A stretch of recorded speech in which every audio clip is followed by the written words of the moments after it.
screen now. And Mr. I Harmon, know, we got a little screen. Right? you got to address evidence L. Yes. We Yeah. have a set of photos we put in where we doubled the numbers on 2 different photos, so we need to address that and maybe subtitle them. I think do you remember the evidence? L22. L number 22. L22, so there's 2 that are marked L22, so my suggestion would be to mark, It's on, yeah, she marked it. one is L22-A and one is L22-B. No, just A. One is Just 22. L22 and one L22A. Exactly. Okay, that's fine. But I think we need to at least I can look at them and kind of describe what's in the photographs for the record so we And can have a it's description. already been admitted, Yes, It has. so we also need to do that in front of the jury in case they're taking notes. Okay. I put a yellow stick on it. Did you- Judge, also, Is it the right here? PowerPoint from Dr. Downs, Exhibit JJ, we never officially stated on the record if it's going to be introduced or become a court exhibit. It's going to become a court exhibit.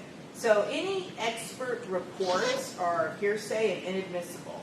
So the portions of his report or presentation that included autopsy photos, those are fine. Those can come in.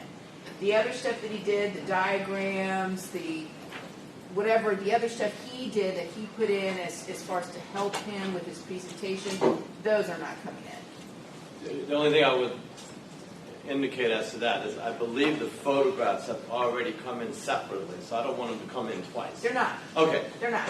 And Judge, I'm going to go through the photographs this morning when I have a break and write down the numbers that were on his PowerPoint slide That's on the fine. actual photos that were already admitted. That's good. That way the record's clear what exhibit he was referring to when he was testifying. In case the jury was taking notes, they will know as well. One other thing, Your Honor, and this is going back to scheduling. I've been advised this morning that the state does not expect to rest until the earliest at the end of the day, Monday, possibly That's correct. into the early We morning went back to our hours. witness list last night, Your Honor, to look at what we had left. We have today and at least a full day on Monday, possibly into the morning of Tuesday. And Okay. so I just want to be able to tell That's again, fine. the experts. So now we're looking at earliest getting the case to the jury sometime Tuesday, late? Wednesday, I believe. Or I mean, Yeah, unless you want to do closing arguments in the end of late afternoon. I mean, Well, this is what we're going to run into, though, because if we have to go into a penalty phase, if we wait until Wednesday to do deliberations on guilt phase, and that takes all day, are we going to be able to get penalty done in 2 days? Well, the state can present its case in half a day or less. I anticipated that. Yeah, We we're going to have a believe that medical it can be examiner done and in 2 victim days. impact. Okay. So I think Okay.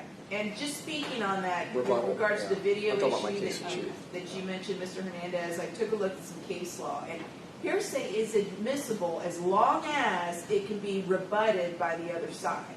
So that rule applies to both the state and the defense. So when reviewing their videotape, and I know you know this, Mr. Harmon, that the defendant's looking at the ultimate sanction. So there's Yes, Your going Honor. to be a wide berth as far as what's considered reasonable, as far as I what can agree. be presented. So I would ask the state to be reasonable when it comes to your objections to any hearsay in that videotape. It really would have to be something that you absolutely would have to be able to convince me you couldn't rebut. Your Honor, I've talked to Mr. Hernandez about it, and I told him this in the beginning when he handed it to me. I understand the situation with the witnesses being in Jamaica. I also understand the fact that his client's looking at the death penalty. So in light of that, and to protect the record for any kind of appellate issues, we will look at it, and our objections will hopefully be limited. And it's not something that I think we would normally entertain, but since these people cannot be brought here, what I'm going to be looking for, and I told Mr. Hernandez, is witnesses talking about what someone else told them, or Right. something they heard, things like double, triple hearsay, Okay. things like that. And So- things that, again, the benchmark is things that the state cannot rebut. Correct. Can't rebut. I doubt we would be able to rebut any of this since the witnesses aren't here, but we're not going to move to exclude Well, the there entire may be thing. ways to rebut things without having the witnesses here. There may be There other may be. evidence that There may you be. can rebut what these witnesses are saying, but I'm not going to go down that rabbit hole right now. Just Yes, letting Your you know that's the Yes, broad framework when it post this And video. and I would ask also, keeping in mind that we went down there twice. The second time we went down there, we were not able to access certain witnesses due to threats of danger, and that if we could access it, we would have scheduled depositions for the witnesses. I understand. And the state understands that as well. Very good. It's not their first rodeo. No. Your Honor, can I go ahead and on the record as far as the exhibits where we had double exhibit numbers? Yes. All right, so what is marked now as L22 is a photograph from a set of photographs previously identified as photographs of Felicia Williams' body after it had been removed from the water at that scene on the north side of the Courtney Campbell Causeway on May 17, 2014. Photograph number L22 is a depiction of her from just below her shoulders down to her feet. Her arms are laying at her side in the opposite of the anatomic position with the back of the arms up. So the photograph would show from left going to right, her back, her mid-back, her lower back, her buttocks, her upper legs, her lower legs, and her feet, and she is laying face down. And those are both currently marked L22. They are, and this is out right now. It's marked L22. She is face down on a blue tarp. Okay. What is marked as L22A is a photograph of Felicia laying on the tarp. The photograph in its entirety is the back of her head. Her head is laying on its side, its left side with the right side up. What is shown in the photograph are her hair and the braids in her hair, her neck, the back of her neck, and the top of her shoulders. Also her right ear and a little bit of the right side of her face is visible. Okay. So those were both L22, and now they've been, one's L22, one is L22A. Okay, thank you. All right. Autopsy photographs, Your Honor. What we've agreed to admit, and I can read these into the record. Okay. K5, K6, K7, K9, and that's K's in kilo, K10, Go a little slower for the clerk. K11, K12, K13, K14, K15, K16, K17, K20, K21, K22, K24, K25, K26, K27, K28, K29, K32, K33, K34, K35, K36, K37, K38, K... Okay. That was okay, not just Um, record. It appears we may have two K38s. Well, then make one 38A. A. I'll make one 38A. Has not been admitted or described previously.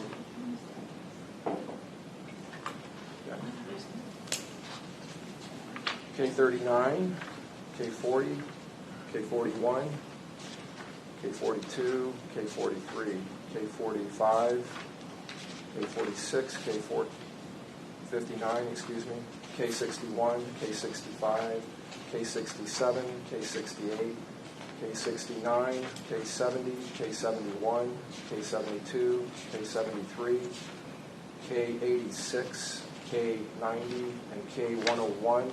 There are 3 photographs that the state seeks to admit that the defense is objecting to. I can read those into the record. So do we need to discuss those? Or? Yes, Your Honor. Okay. I believe so. Bring them up here. Let me take a look at them. K47, K51, and K53. And I may need to see the packet of the ones we Right. agreed to. Yes, see Your what Honor. duplicates. There's those, and there's also, those are going to come out. These are out. So I can read those as well. There's also a packet that are already in evidence. Okay. We need to look at those too. So let's first look at K47, which appears to be a photograph of the victim's right thigh, I believe, with a marker, some type of scale.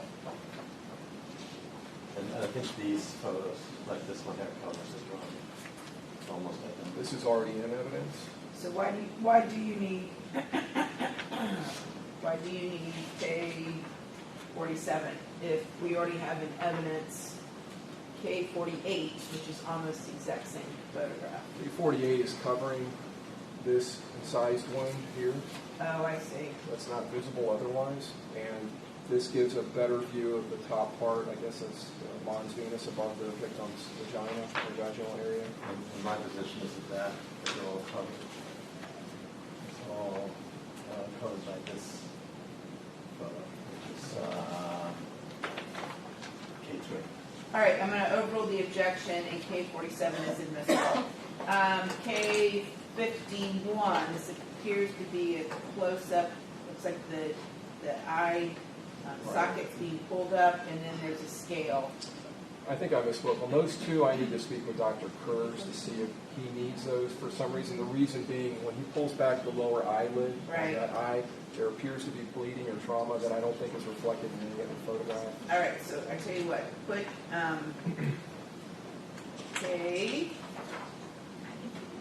K47 in your group of ones that are coming in. We're going to, for now, set aside K53 and K51 for you to speak with your expert regarding whether or not you actually need them, and then if need be, we can readdress it. All right, so Mr. Harmon, put a Dr. Kurtz sticky note on this. You know, I will. you need to speak to Dr. Kurtz about those. Your Honor, I'd like to read into the record the photographs that Mrs. Grimbaum, can you do me a favor and hand this to Mr. Harmon? Yes. I'm sorry. It's all right, you left something up here. I'd like I to don't read need into any more stuff. Yeah, sure. Your Honor, I'd like to read into the record the photographs that the defense objected to that the state agreed to remove after vigorous argument from defense counsel convincing us to do so. States K1, states K2, states K8, states K31, K44, K49, K50, K52, K60, K66, K78, K80, K81, K82, K83, K84, K85, K87, K88, K89, K91, K92, K93, K94, K95, K96, K97, K98, K99, K100, K102, K103, K104, K105, K106, K108, K109, K110, K111, K112, and K113. What I'll do, Your Honor, is have these counted so we can put into the record the number of photographs that we removed. Okay. I'm just wondering if we should preserve these photos in some way. Yes, I think that makes perfect sense. Yes, so state, you just need to, well, Maybe make a court exhibit. I don't know. It should be part of the record. all right. So at some point, we can make this a court exhibit. What do we have currently as a court exhibit? Well, we have the transcript as a court exhibit. The transcript is court exhibit 1. And then We can't do, we just gave it to them, we didn't give it. Okay, that'll be court exhibit 1. Okay, and then we have the timesheet would be The 2. timesheet records from the defense, which we need to give to the clerk as well, I'll get are going at to the be morning court break. I'll exhibit give it to them. 2. Yeah. And then these photographs that the state and defense agreed to keep out will be court exhibit 3. Okay. And then Dr. Downs' PowerPoint. Dr. Downs' PowerPoint will be court exhibit 4. Okay? You got that, Madam Clerk? You got it? got it. Okay, excellent. All right, with that, are we ready to go? One other issue, Your Honor, thinking about after what you were saying earlier about experts and PowerPoints, we are intending on presenting a PowerPoint during the testimony of Justin Fleck, who's a special agent with the FBI as far as historical cell site analysis. I don't intend in introducing the entire PowerPoint. However, there are slides in there that he has prepared mapping the cell towers that I will be intending to introduce. Okay, So I will pull those out and mark them separately. very good. Okay, other than that, are we ready to go? Yes, Your Honor. Okay, State's ready. all right, let's bring them in. Everybody ready?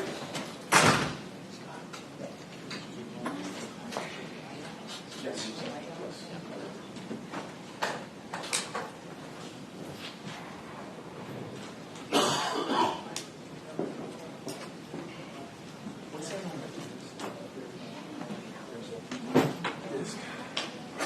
Hi, Mike. All rise.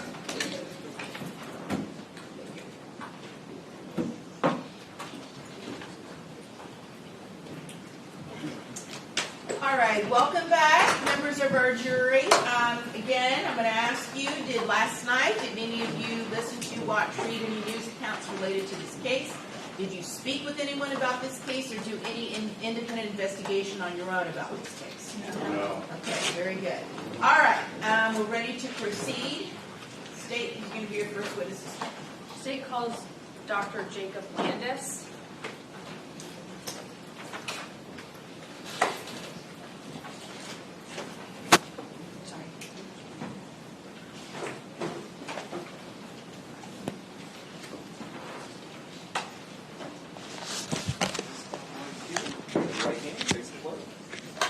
Do you solemnly swear or affirm that the testimony you are about to give in this cause is the truth, the whole truth, and nothing but the truth, so help you God? I do.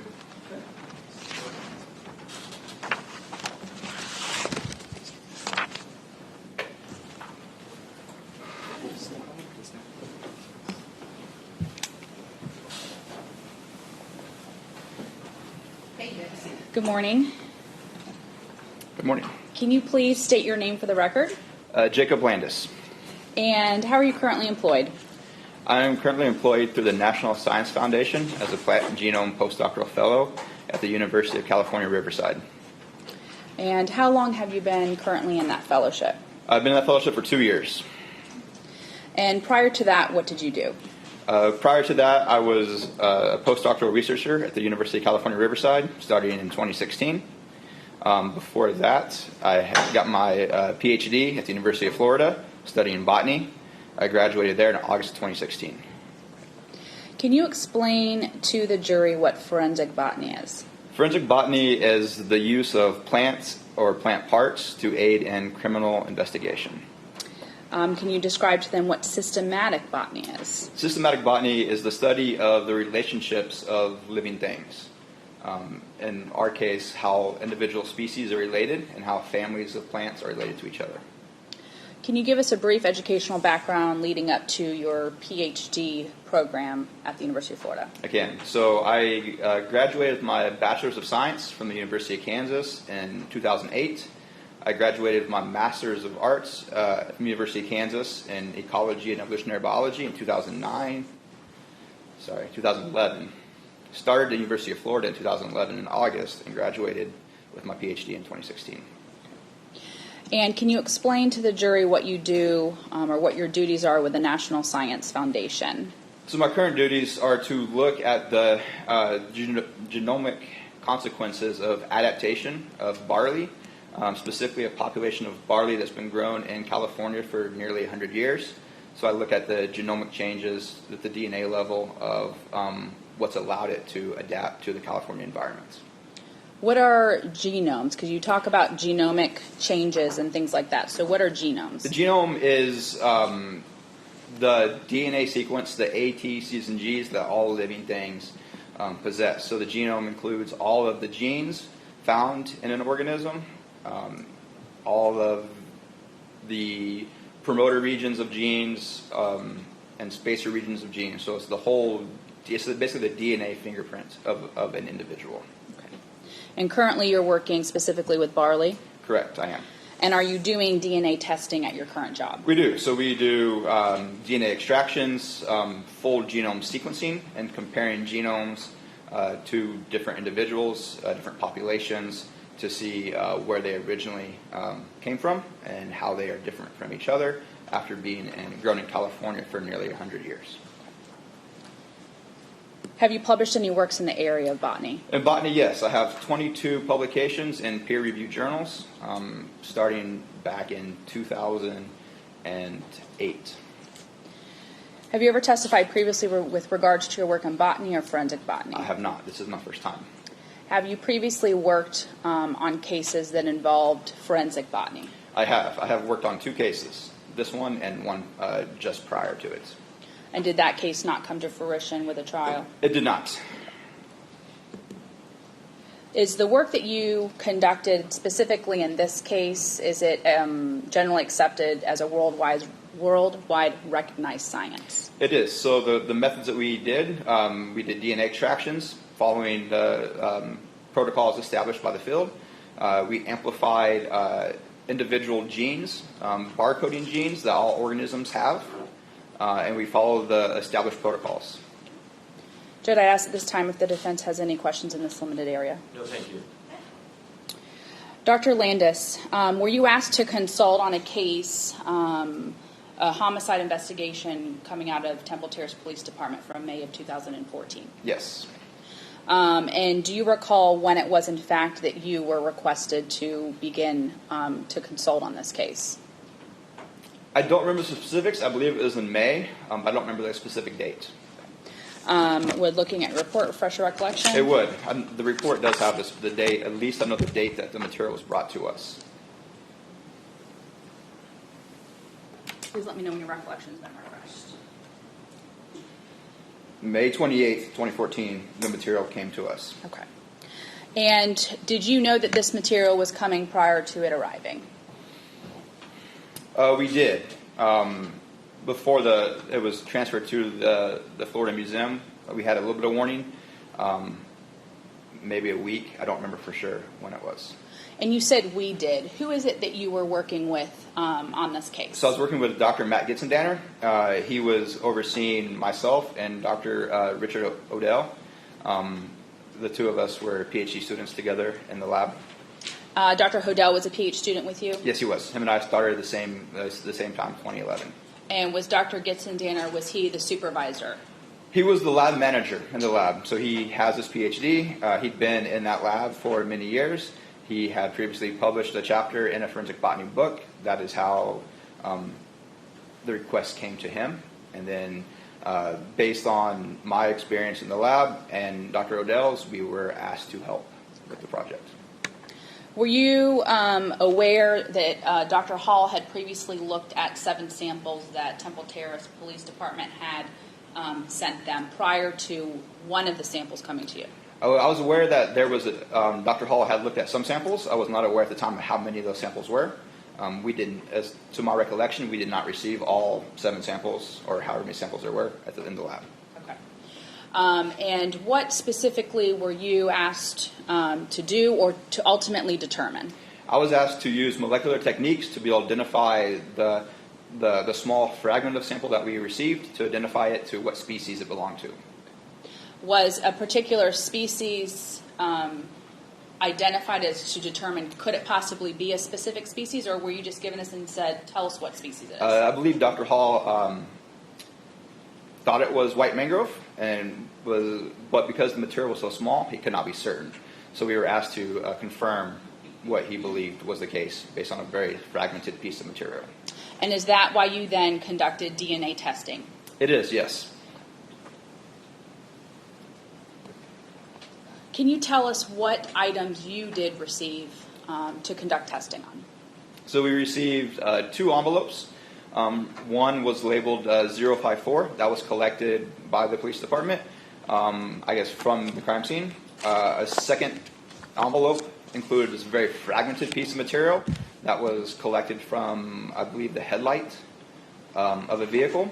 And we were asked to determine, if we could, if that small fragmented piece was from white mangrove. Did you photograph the items that you ultimately received? I did. When I was in the lab before starting lab work, I photographed the envelopes themselves. I took material out, photographed those, and then photographed the material at the initial start of the DNA extraction process. Dr. Landis, I'm approaching with what's been pre-marked as State's Exhibit Z1 through 20. Have you previously viewed these photographs prior to now? Yes, I have photographed, and those are the ones that I have photographed. Okay. And do they fairly and accurately depict the items that you received ultimately for testing back in May of 2014? They do. State offers into evidence State's Exhibit Z, and I'm sorry, Judge, currently it's, I'm offering into evidence Z 1 through 11. Any objection? No, Your Honor. Admitted? Permission to publish? Yes. Doctor, there's a screen behind you.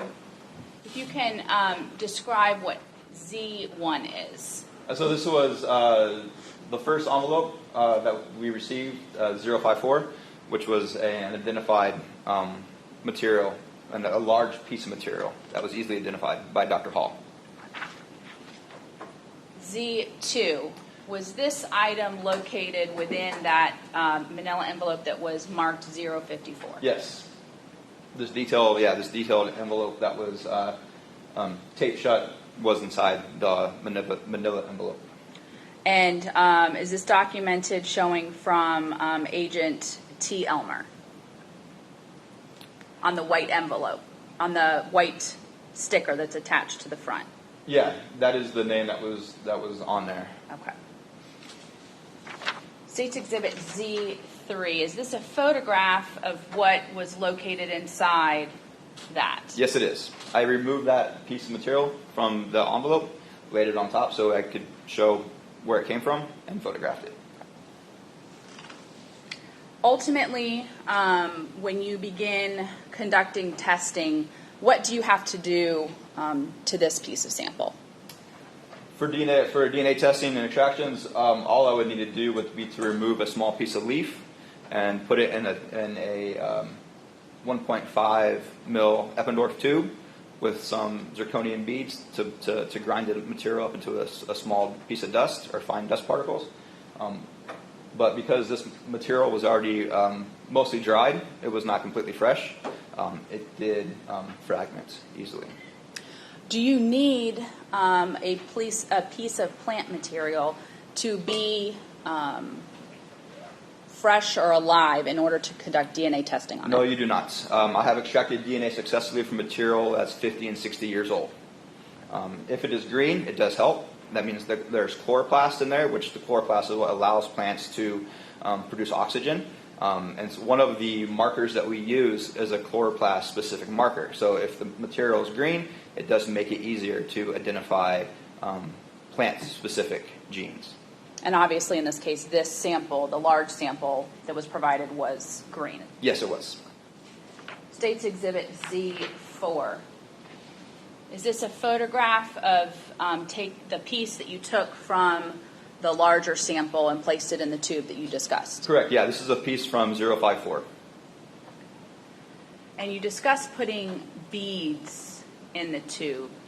Can you point to those? Yes, there's 4 zirconium beads right there, and that's what allows, we put that into a shaker, and it shakes the tubes, and that causes them to crush up the material into smaller pieces.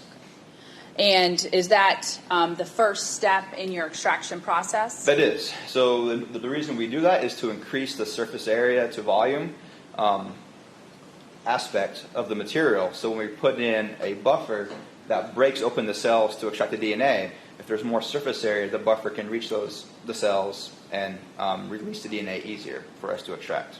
When you say you put in a buffer, what exactly do you have to do that? So after this has been ground up, it's a fine particle. We use a pipette and a pipette tip to put in about roughly 1,000 microliters of a lysis buffer. This particular buffer was from Qiagen. So they make this, it's called DNA extraction, I think DNA extraction easy kit. And so they have tested this on all different material. And so once the material is ground up, we can add in this lysis buffer and then let it incubate for a few minutes, and that helps break open those cells to extract the DNA.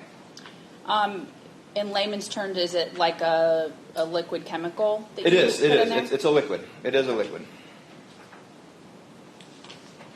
Moving on to State's Exhibit Z5. Was this another package that you received? Yes, this was the second package that we received at the same time. And they were packaged separately, though, and both enclosed separately from each other? Yes, different envelopes, different manila envelopes, different, and they were both taped shut, so they have not, when we received them, they had not been opened, so there was no chance of contamination between the two envelopes. And I see in this photograph what appears to be a gloved finger or thumb. Are there special precautions taken by you when you are conducting this DNA testing to make sure there is no contamination? Yes, so before opening any of the envelopes, I put on a fresh pair of gloves, nitrile gloves. I wiped down the bench top with bleach so there was no DNA contaminants from previous research. We used brand new tips, brand new water, a fairly new, I think it was a new kit for the extraction protocol, and only new tips have been in there, so there was no contamination from other samples. Okay. Now, this envelope is marked up at the top, white sticker on it is marked as a piece of leaf from front passenger headlight. Correct. States Z6. Is this an envelope that was enclosed within that manila envelope? Yes, that was enclosed inside there, and inside that was the material, which was fragmented and very small, so that it did not get lost in the envelope itself. States Exhibit Z7. Is this the plant material that was enclosed within? It appears to be a white piece of paper that was folded and then enclosed within that white envelope. Yes, it was. And so there were the two or three actually pieces of material in there that were fragmented. And that is my hand with the glove above it. And Z8. Is this a photograph with a penny next to it to offer a scale for sizing? Yes, it was. The material was very small in comparison to the larger sample of 054. So we wanted to make it very clear on how much material was there. The DNA extraction process is destructive, and we do need a fair amount of material to go into that. And so this was just documenting how big the material was, and we did have to use all of that in the extraction process to get the amount of DNA we needed. Were you able to ultimately get results, even though that this piece was small? We did. And this appears to be green. Was it green, in fact, when you observed it? It was green. Yes, it was. Okay. And whether or not a plant is green, is that going to affect your ability to be able to get ultimate results? The more green it is, it means that you can get longer fragments of DNA, which makes it easier to amplify particular markers, particular genes that we are interested to compare this material to what was been previously published and available in databases. Were you able to simply look at this particular piece and confirm whether or not by eye that it was in fact white mangrove? I was not. And what is it that you were studying when you were doing your dissertation on when you were at the University of Florida? During my dissertation, I worked on the phlox family, Palmoniaceae. They're mostly found in California, in the Mojave Desert. There are some ornamental phlox plants that people grow quite often, which attract butterflies. So I was studying that family. Okay. And was Dr. Hodel, was he brought into this case because of specifically what he was working on for his dissertation? Correct. Dr. Hodel was studying the three different species of mangrove, white, red, and black mangrove, I believe. And so that was his role in this, was to help identify either the plant material or the gene sequences that we were able to amplify to see if they compared to the different mangrove species. Okay. And now, when you previously, when we saw the larger sample, you had placed it in the tube with the beads. Did you do the same thing with the small plant material from the front passenger headlight? I did. I did not do them at the exact same time. I think it was the same day, but it was not the same time to try to avoid contamination. But the same protocol was followed for both samples. And is that standard operating procedure when you're dealing with items such as this and conducting DNA testing, is to separate what your test or your testing or your question item from your known item? In most cases, yes, just to reduce the risk of contamination. States Z9. Is this a photograph? And the light is terrible on that. A photograph of the piece of material from the front headlight in the tube with the beads. Yes, it is. And we have, again, the 4 beads in the bottom, and then the material from the headlight is in the tube as well. States Exhibit Z10. Is this another photograph of that plant material with the beads? Yes, that's the same material, just on that white background to make it a bit easier to see. After you apply the buffer, what happens? So once you apply the buffer, material sits in the buffer for a few minutes, and that allows the lysis buffer to lyse the cells, to open them up so the DNA comes out. We then spin that down on a centrifuge so that the force pulls down the extra particles, the bigger particles in there, so heavier material falls to the bottom first. And then we take that liquid, the supernatant that is left, transfer that to a column, add in different wash buffers that help remove proteins, help remove carbohydrates. Let me stop you just for a minute. Yes. I'm sorry. So what is this centrifuge? Is this a machine that the tube is placed into? Yes, it is. That moves? Yes, it spins around at, I think it's 12,000 RPMs. We usually spin it for a few minutes to help pull down the heavy material that we do not need. And this is all standard operating procedure within your area of forensic botany? Just in botany in general, yes. Okay. And showing States Exhibit Z11, is this what you're left with Yes. at that point? So this is before the buffer is added. This is after the material has been ground up into the fine powder to increase that surface area. And is this a photograph of the plant material from the headlight? Without being able to see exactly what's on top of the tube, I can't be certain. But because it's against that white envelope, I think it probably is. So either it would be the plant material from the headlight, or it would be the larger sample that was provided. Yeah, depending, and yeah. So when I do this, I always label the top of the tube, so it's very clear what it is, so I do not get confused. But without being able to see that at this moment, I cannot say for certain which sample that is. Okay.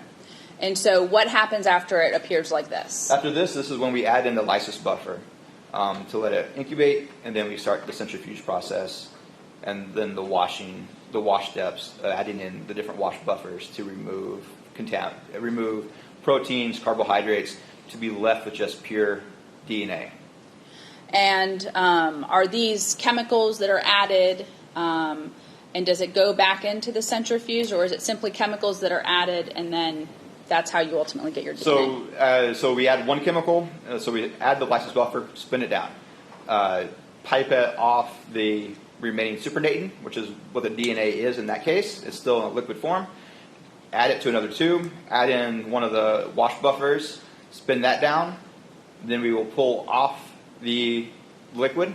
The DNA in this case has been pelleted towards the bottom of the tube. Then we add in ethanol, which we use to help wash away any impurities that are left. Spin and do that process twice. So then at the end, we're left with a pelleted, hard mass of just DNA, which then we rehydrate in water. Okay. And then was that considered the entire extraction process? Yes, it was. Okay. And it's a very quick process. After this, you go through this extraction process. What happens next? After the extraction process, we quantify the DNA, both in quantity and quality. Usually, quality, we do gel electrophoresis. So we run the DNA through a gel matrix so that small particles travel faster than larger particles, so we can see how fragmented the DNA is. And we also measure the DNA using a nanodrop spectrophotometer, which shoots light through the DNA sample, a small volume of liquid, and how much light is reflected back it tells us how much DNA actually is in the sample. And this was the amplification process? That was a quantification process, and then to the amplification, we use polymerase chain reaction. So during the DNA extraction process, we have the whole genome essentially in a tube. But we are only interested for this case to use a few genes, a few barcode markers that have been used on a wide variety of plants and animals to help identify what species it belongs to. So for that process, we use PCR, polymerase chain reaction, to amplify 2 known fragments of two genes. An internal transcript spacer region, which is in the DNA that all living animals, plants, fungi have, and then one gene that is specific to plants. Okay. And are these 2 genes that you're going to be looking at, is that what allows you and Dr. Gitzendanner and Dr. Hodel to actually confirm whether or not this is in fact white mangrove? It is. So these 2 loci, 2 markers, have been used in many studies where botanists are able to identify the plants based on just how they look, and then they can extract the DNA, sequence these particular genes, and then say with certainty that this gene belongs to this species. There's databases available with these genes in them and what species they were from.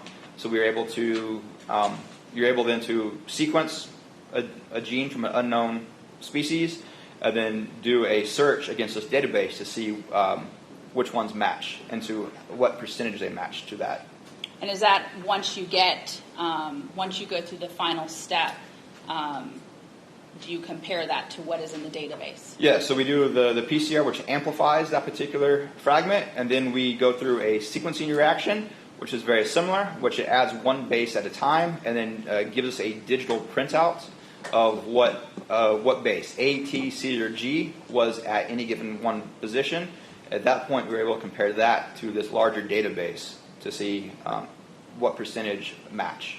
And is specifically with regards to looking at the sequencing, is that something that you did or somebody else did that you were working on? Dr. Gitzendanner did that. So I did all the lab work to amplify and to sequence the material, and then once we got the sequence data back from the sequencing core at the University of Florida, I sent that material to those files to Dr. Gitzendanner, and he was able to look at those and compare them to known samples.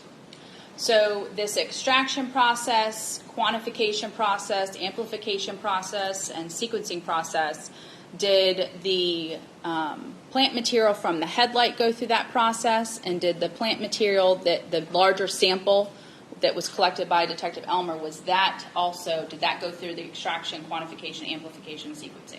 It did. So both material, those 2 pieces of material and a third piece of material from Dr. Hodel that he had previously identified as white mangrove as well, went through those amplification and sequencing processes together. When we do amplification process, we have to make up a batch of, it's a PCR cocktail is what we call it. So it has the known fragments or known sequences of the genes we want to identify, kind of like bookends on both sides of the fragment. We add in extra A, C, T's, and G's, and a Taq polymerase. This Taq polymerase is what allows the DNA to replicate outside the cell. So it adds the bases, it matches the bases up to the known template. So both, all the samples, the sample from the headlight, 054, and the sample from Dr. Hodel, were all done with using the same PCR master mix, so that it was always the same primers, always the same Taq, always the same DNTPs. So that if the reaction was successful in one sample but not the other, we know it wasn't a problem with the reagents going into the reaction. Do those act like controls? That if the controls to ensure that there was not contamination and things such as that? So we had a 4th sample that was just water, no DNA, but everything else was the same. So that way we could say that the master mix was clean. There's no DNA floating around in there that shouldn't have been there. And then so when we run the PCR product on a gel, there's a band where the DNA that is there shows up in a band. The native control has no bands. The other samples do.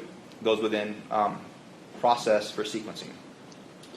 Sometimes on TV you'll see like these big equipments moving like all these test tubes, and like you'll see the droppers with the liquid. Is that these devices that you were using, or are you doing everything manually? We're doing everything manually. Okay. So in most botany labs, we do not have robots do all that. Some labs do. Ours was not one of those. So I was the robot in that case, doing all that manual work. Okay. And so everything you've described here, that's what you were doing, is adding these chemicals and sending it through the process, going from step to step, the extraction, quantification, amplification, and sequencing. Yeah, and these are the same protocols that I used for my work in pulmoniasis, as well as in other previous labs that I had been. It's a very similar process in all cases. So I want to talk for a minute because you included, you didn't just have the sample from the headlight and the sample that was collected by Detective Elmer. You had another sample that you used in this extraction, quantification, amplification, and sequencing. And where did that come from? That was from Dr. Hodel and his field work. I do not remember at this point where he collected that from. I believe it is in the notes somewhere, or at least he has that information.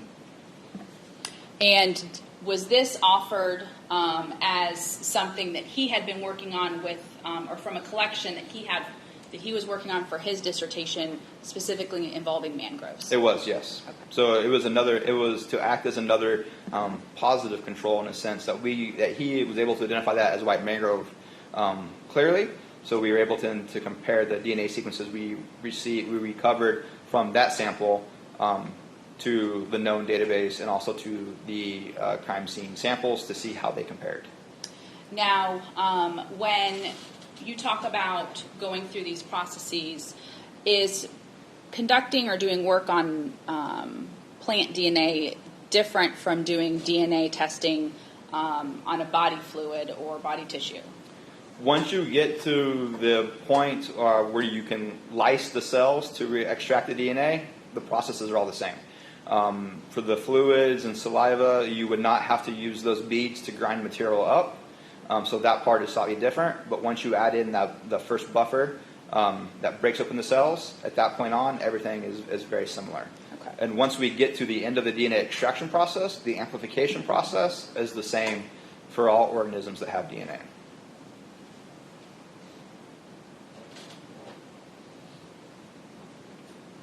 And the process that you all used and the kit that you all used, is that a kit accepted within your scientific community in conducting this kind of DNA testing? Yes, it is commercially available to any scientific lab, and I know many labs that use that for day-to-day extractions of any kind of plant material.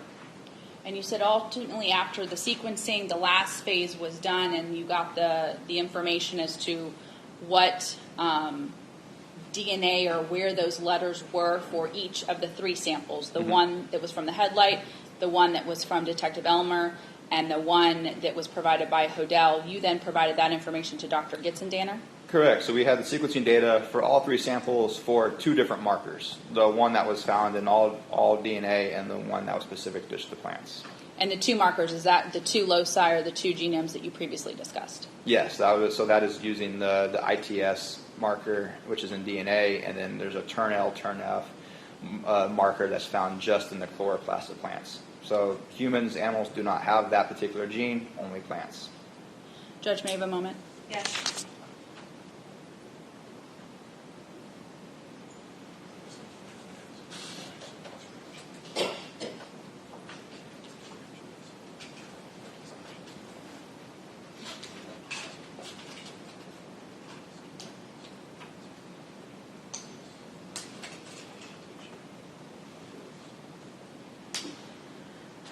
Dr. Landis, you discussed a particular kit that you used to do the DNA testing in this.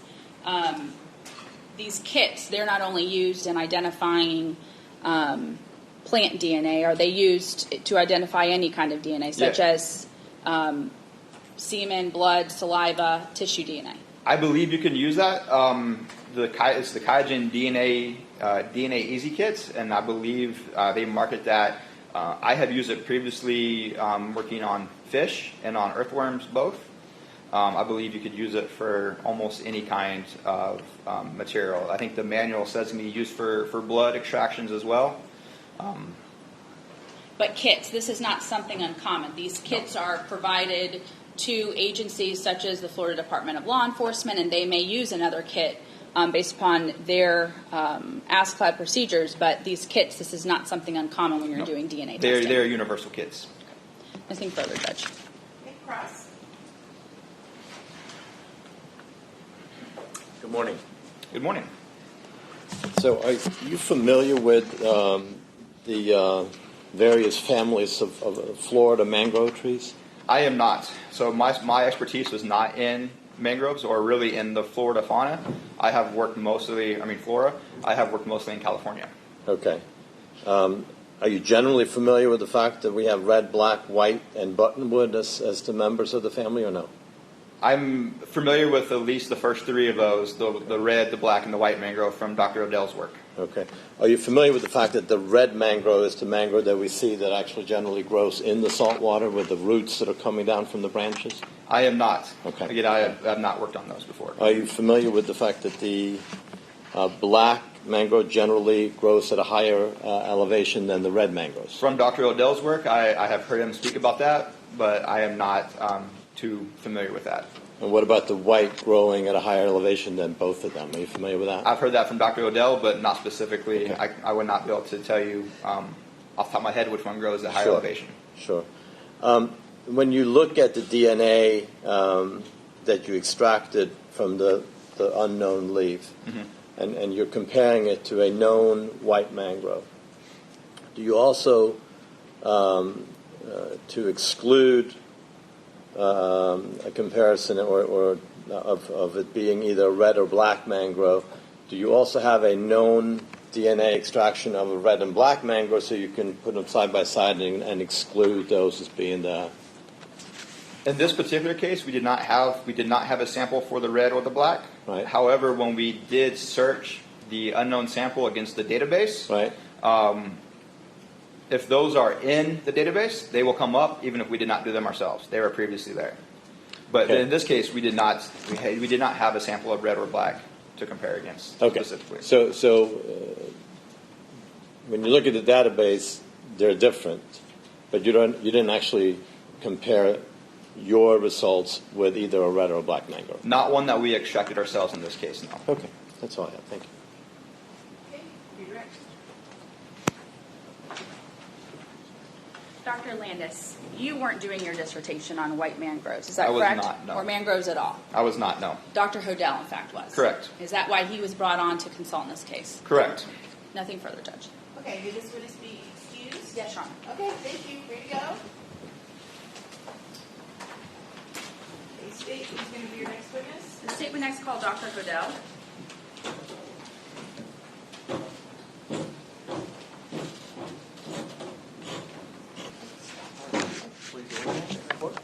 Do you solemnly swear or affirm that the testimony you're about to give in this cause is the truth, the whole truth, and nothing but the truth, so help you God? I do. At this point, sir.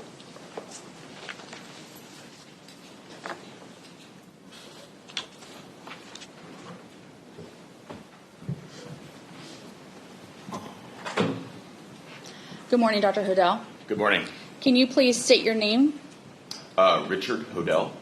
And are you currently employed? I am not.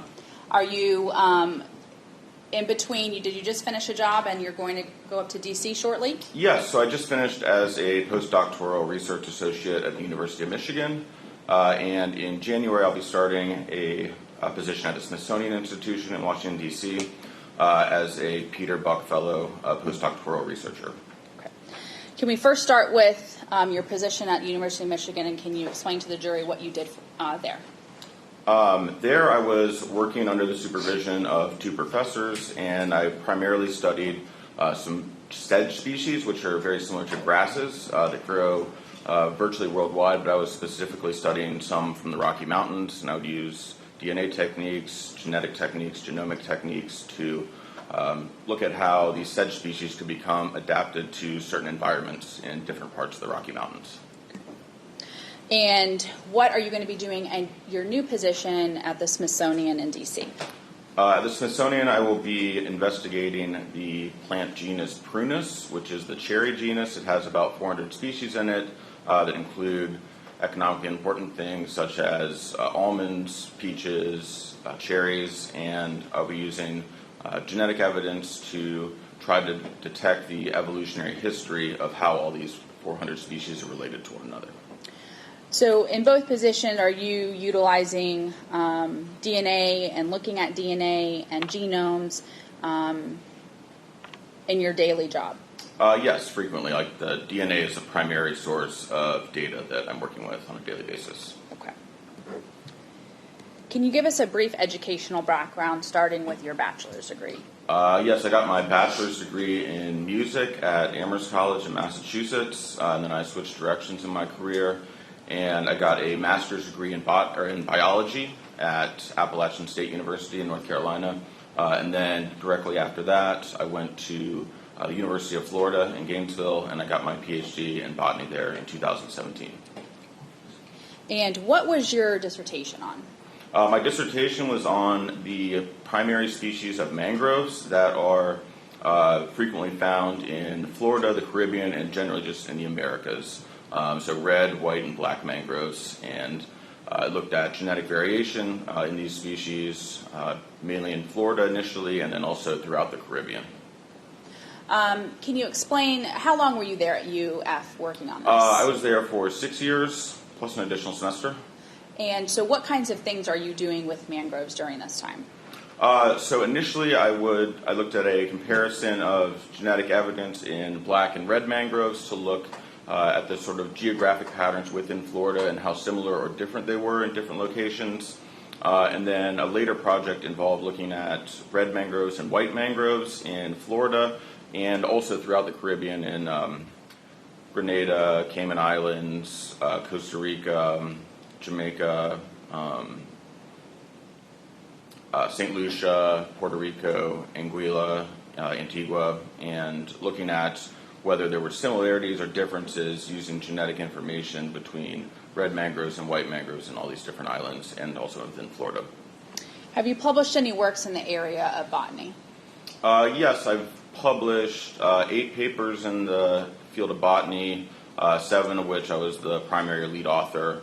And I have 2 other papers that have been accepted for publication but are not officially out yet, but they're in press. And are any of these specifically related to your work in the area of mangroves? Yes, 3 of these are directly on mangroves, either in Florida or Florida plus the Caribbean. Have you ever testified previously with regards to your work in the area of forensic botany? No, I have not. Is the work that you conducted specifically in this case, or the evaluation that you did of items that you received, is it widely accepted within the scientific community? Yes, it's very standard practices. At this time, the state would ask if defense has any questions in this limited area. Oh, yeah. Okay. Thank you. Specifically back in May and June of 2014, did you and Dr. Gitzendanner and Dr. Landis receive information or items from the Temple Terrace Police Department? Yes, but Doctors Landis and Gitzendanner were primarily the ones who handled all the material. And what was your role then? So my role was to provide leaf tissue from white mangroves that I had collected in the course of my research for my dissertation from Florida and other places to serve as a comparison to the tissues that Drs. Gitzendanner and Landis worked with from the police department. Okay. And was that because of your expertise in the area of mangroves and the fact that you were studying them while doing or getting your PhD? Yes, because I had multiple samples of white mangroves that I was 100% certain had been collected from trees that were white mangroves. Okay. Were you shown ever the larger sample piece collected by a Detective Elmer or a smaller piece that was collected from a headlight? Not physically in person. I've only seen photographs. Okay.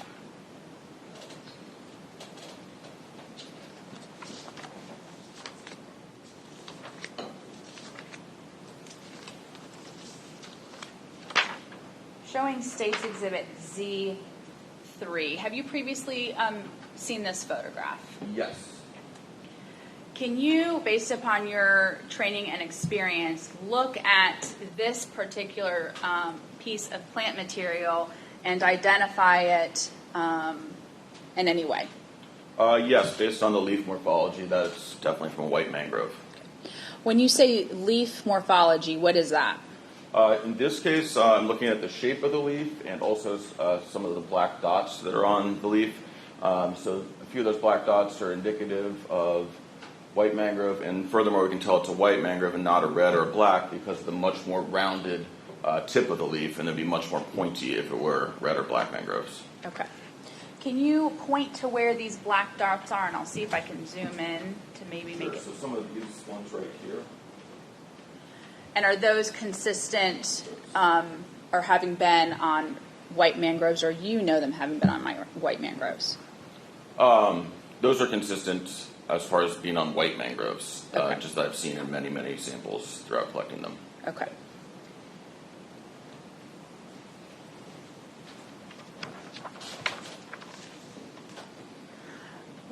Were you ever shown photograph of the small plant material that was collected from the front headlight? Yes, I believe I have seen that.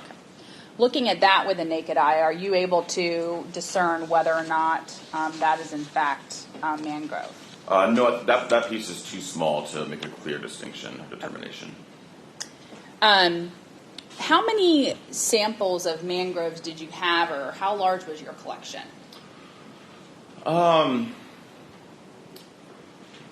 Probably, I've examined thousands of leaves and ended up collecting maybe 300 or 400 that I actually took back to the University of Florida with plans to use them for DNA extraction evidence. Yeah.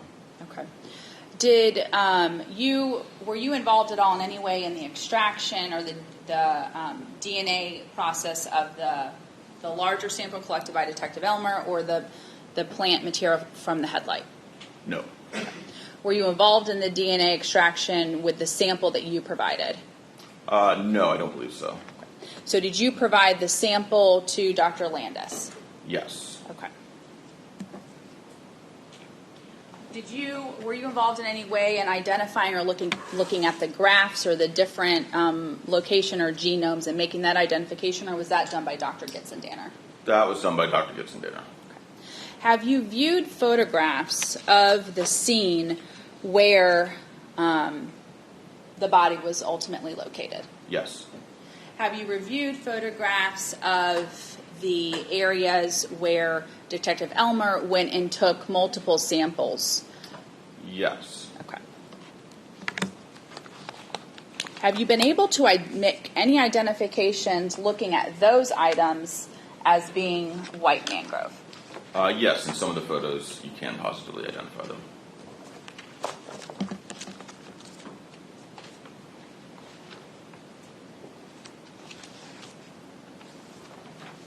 Publishing States Exhibit I-8. This is a photograph from the scene of where the body was located. And first I'll have it be out and then I can zoom in. Can you describe what you see here and if you can make any identification based upon these plant materials here? So I see, primarily I'll just discuss this one individual tree, which I can see is clearly a white mangrove. And Dr. Hodel, if you wouldn't mind stepping up and pointing actually to where you're talking about. So the primary thing that I would use in this case to identify this as a white mangrove is there's several of these leaves right here, which you can see more clearly than a lot of the other ones. But I think here you can clearly see that the shape determines that it's a mangrove. And as I said before, they're much more rounded in white mangroves than red or black. And the fact that would tell you that it's a mangrove is that really very few other species that are native to Florida would be able to survive this close to water with the inundation and the salt water. And so, yeah, based on that leaf, you can tell it's white mangrove. Are you considering whether or not that could be red mangrove or black mangrove? I did consider it, but based on that leaf shape, it could not be. Okay. And there's also a notable absence of prop roots in this area. There are also pneumatophores, which are vertical projections that black mangroves have that white mangroves don't. Can you describe that again? You said that it's absent in what you typically see in black mangroves. And so what is it that you typically see with black mangroves that is not shown in the photograph? Sure. So with black mangroves, one of their adaptations to tolerate the frequently flooded areas they live in is they'll have their roots basically extend underground, but then they shoot these vertical projections up that are about the size of pencils. And so those are the way they breathe, essentially, when the rest of the root's totally flooded. And so you don't see any of those in this photograph. And then red mangroves also have much larger prop roots which extend out of the water, and those are also absent in this photo. And you said prop roots? Yeah, those are prop roots which are serve the same basic function as the pneumatophores that stick out of the ground in black mangroves, but they are different structurally. They're like they kind of prop the plant out of the water. Based upon you've given some differences with regards to red and white and black mangroves, which ones do any of them particularly grow closer to water, further away from water? Yes, it's not a hard and fast rule everywhere, but generally you certainly see that red mangroves are closer to the water as you move in, and then as you get closer to land, you see black mangroves and then white mangroves. But this is all happening on a very narrow scale, so we're talking in a matter of a couple meters. So just within 2 to 5 yards, you might see all three species in the same area, general area. But as you move in from the water, the hierarchy would be red, then black, then white. Dr. Hodel, I've also previously looked at photographs of along the causeway of different types of plants. Yes. Okay. And you were not aware who took these photographs, if it was in fact Detective Elmer, is that correct? No, I don't know who took those. But are you able to identify, after having looked through them, one particular plant that you have identified as white mangrove? Yeah, in some of those photos, I can clearly identify white mangroves. State's Exhibit S2 is a larger photograph. And did you view this photograph and identify the plants within this as white mangrove? I believe so, yes. Let me show you a close-up, and that might assist. S3, a close-up version. Oh, yes, definitely. Okay. And again, can you describe what you see in this photograph that led you to your ultimate opinion that it is in fact white mangrove? Sure. So this, similar to the other photos, has a lot of clues as far as the leaf morphology, such as those rounded tips. And actually, this photo has even much more evidence. It's a little bit difficult to see in this resolution, but these are the propagules, which are basically live germinated seedlings that exist on the parent plant. And so right here, you can see that they're very, very clearly distinctive to white mangrove. Okay. Thank you, Dr. Hodel.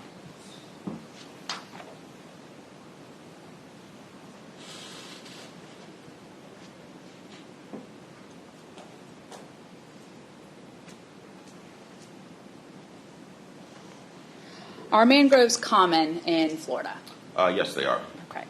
Common to coastal areas? Yes, exclusively in coastal areas. Florida. Have you, so can mangroves grow away from saltwater? So they can, but it would require an incredible amount of effort and intervention by a human cultivator to let them live there. Like in the wild, they would not exist inland from the coast at all.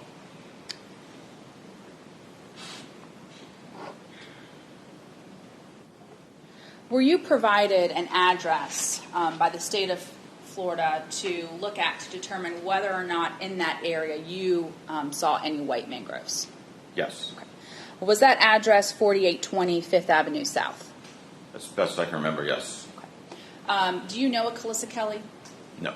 Okay. Were you able to look at that address and the surrounding area, specifically the alleyway surrounding that address? Yes. How is it that you went about doing that? I looked using the satellite feature on Google Maps. And was that the first time you've used Google Maps in doing that, or have you used it before? No, I've used it before. It's actually very useful for, I went to a number of different islands in the Caribbean, and it was very valuable to be able to scout out areas. And you could see coastal areas where there might be mangroves, and then you could also see areas where there certainly were not mangroves. And so then you'd have to ground truth those areas where you saw that there potentially could be mangroves and then go investigate. But it was a good technique during my research to rule out areas where there certainly were not mangroves. And I think the areas in that address, by looking at Google Maps with the satellite features on, it would be highly, highly unlikely that there would be mangroves there. So you did not see mangroves in the area of 4820 Fifth Avenue South? No.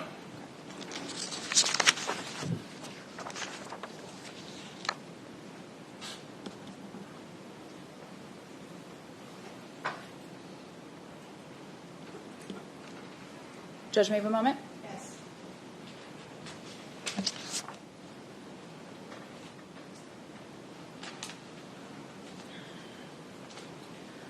Dr. Hodel, within a reasonable degree of scientific certainty, is it your opinion that the plants that were in fact located in the area where the body was found, in fact, white mangrove? Yes. State has no further questions, Judge. Any cross-examination? Thank you.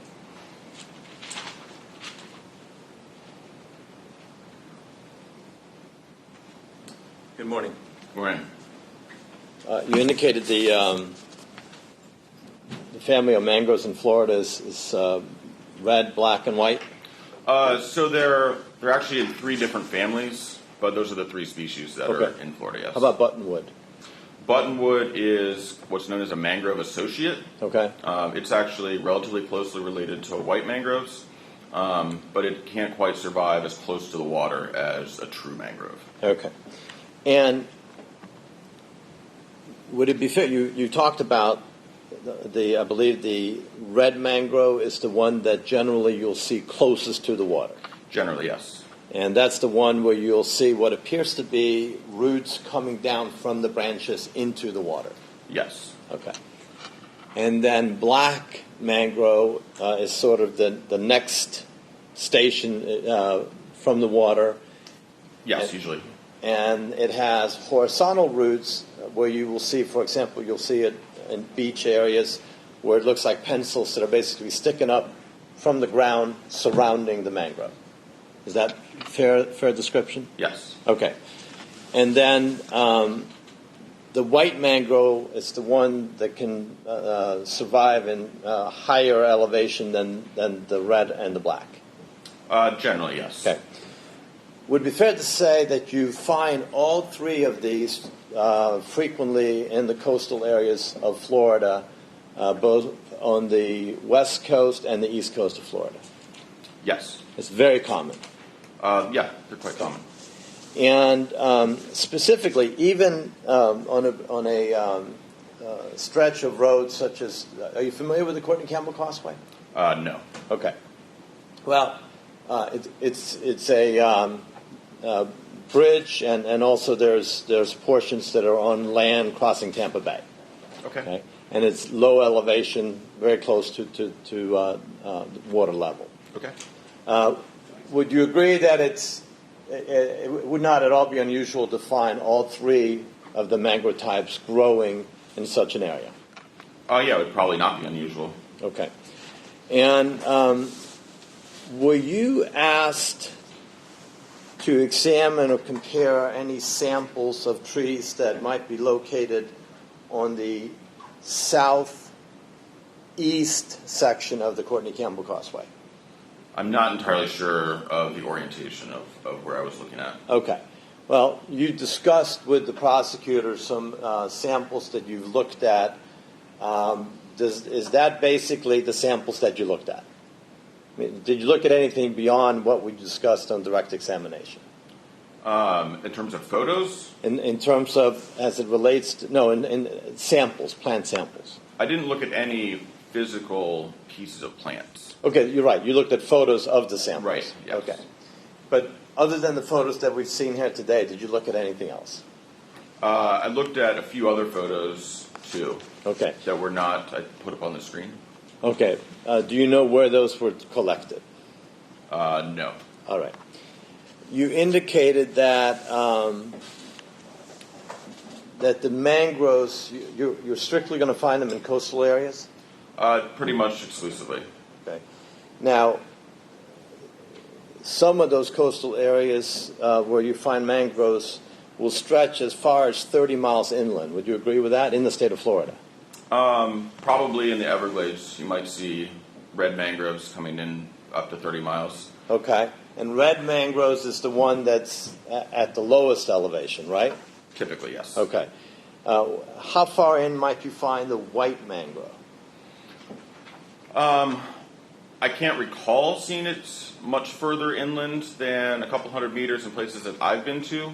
And as you're mentioning, you're probably talking about the Everglades as far as red mangroves, and you see those a lot further inland. I think really the critical thing is how quickly the elevation changes. So if you've been to the Everglades or the southern tip and you start moving north, it takes many, many miles before the elevation will really change that much. So it's kind of considered still a coastal area. Okay. And there possibly could be some areas where white mangroves occur that far in, but I haven't seen them personally in my research. And were you asked to look at satellite photographs or through Google Earth of the Tampa Bay area, the coastal zones around both Pinellas County and Hillsborough County, to look for the presence of mangroves? No. Okay. Would you agree that even in residential areas throughout the Tampa Bay area, it would not at all be unusual to find mangrove trees, all three varieties, throughout the area? In residential areas, I would say probably not, because I think when you're talking about them occurring inland, many miles, like in the Everglades, that's in the absence of urbanization. And I think once you start saying, okay, we're going to cross a couple roads with these, you're just not going to see the propagules be able to get in there to establish without the help of water or an active intervention by a human who would be cultivating them. Maybe I wasn't being very clear. Would you agree that there are residential areas that go right up to the waterfront, both on the inland side of intercoastal waterways, as well as on the beach? Yes. Okay. In those areas, would you agree that it would not at all be unusual for there to be mangrove trees of all the varieties that we've discussed present? In the Tampa Bay area, yes. So people that have dryways to come up towards the water or access roads and what have you, you're going to find them basically throughout the Tampa Bay area. Would you agree? Yes. Okay, not at all uncommon. No. That's all I have. Thank you. Okay, redirect.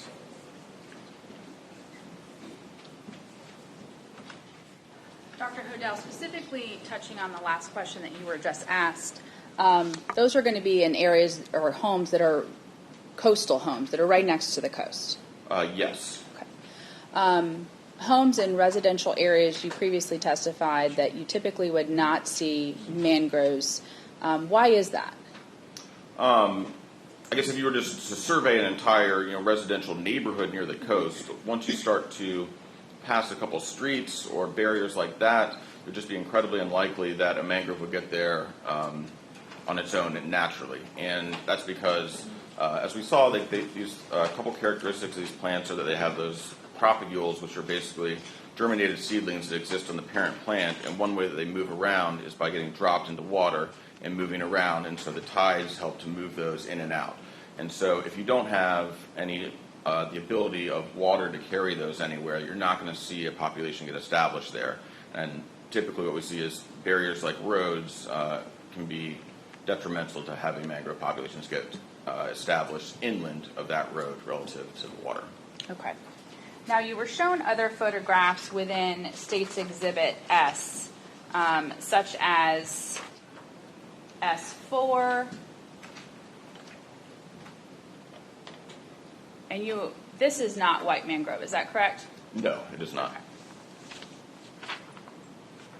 And S6, this is not consistent with white mangrove, is it? I don't believe so, but there were some photos where there possibly could be white mangrove, but I just couldn't tell because the resolution wasn't good enough, so I didn't select them. So I wouldn't be able to make a determination at this resolution, but I think it is not. And was it S3 that was most clear and obvious to you that those were in fact white mangrove? That is 100% white mangrove. Okay. Now, you stated that which one of the mangroves can grow closest to water? Typically red. And then it goes black, and then it goes white. Yes. But you said that this could all be done in a small area. That it's not where there are huge sections of breaks in between these different species. No, and like frequently in my research, you would find you could stand in one spot and touch all three species simultaneously. They're typically close together. Nothing further, Judge. Okay, is this one is being excused? Yes, Your Honor. Okay, thank you. Here we go. All right, ladies and gentlemen of the jury, it's 10:25. We're going to take our 5-minute morning recess, so we will be back with you momentarily with the next witness. All right.